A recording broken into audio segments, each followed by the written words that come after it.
শনিবার রাজধানীর গাবতলীতে কৃষি উন্নয়ন কর্পোরেশনের হিমাগার ও কেন্দ্রীয় বীজ পরীক্ষাগার পরিদর্শন করেন স্বরাষ্ট্র ও কৃষি উপদেষ্টা জাহাঙ্গীর আলম চৌধুরী। পরে সাংবাদিকদের তিনি জানান, ফেব্রুয়ারি মাসে জাতীয় নির্বাচন অনুষ্ঠানে আইন শৃঙ্খলা রক্ষাকারী বাহিনীর সব ধরনের প্রস্তুতি রয়েছে। নির্বাচনের প্রস্তুতি যেভাবে নেওয়া দরকার আমরা ওভাবে প্রস্তুতি নিচ্ছি।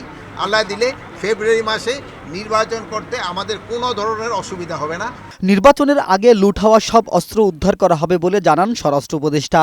বলেন, শুধু নির্বাচনের সময় নয়, অন্য সময়েও দেশে কোনো অস্ত্র প্রবেশ করতে না পারে সে বিষয়ে কঠোর নজরদারি রয়েছে। ইলেকশনের আগে আমরা আশা করতেছি প্রায় অস্ত্রই আমরা উদ্ধার করে ফেলব।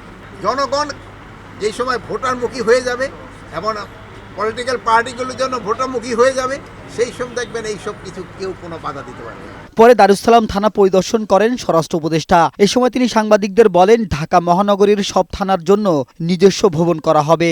থানায় সেবা প্রত্যাশীদের হয়রানি করা হলে পুলিশ সদস্যদের বিরুদ্ধে ব্যবস্থা নেওয়া হবে বলে জানান তিনি। 50টার ভিতরে 25টাই ভাড়া, 25টায় শুধু জায়গা আছে। আমরা এবার আরও 8টা থানা হয়তো আমরা এই সেপ্টেম্বর থেকে শুরু করতে পারবো। আপনারা জানেন যে ঢাকায় কিন্তু জায়গার স্বল্পতা খুবই, এই জন্য অনেক সময় অনেক জায়গায় পারা যায় না। দেশের সীমান্ত নিয়ে কোনো নিরাপত্তার ঝুঁকি নিয়ে জানিয়ে স্বরাষ্ট্র উপদেষ্টা বলেন, সীমান্তবর্তী এলাকা সম্পূর্ণ নিরাপদ ও সুরক্ষিত রয়েছে। সীমান্ত সম্পূর্ণ নিরাপদ। মাহবুব আজমি, বৈশাখী সংবাদ, ঢাকা।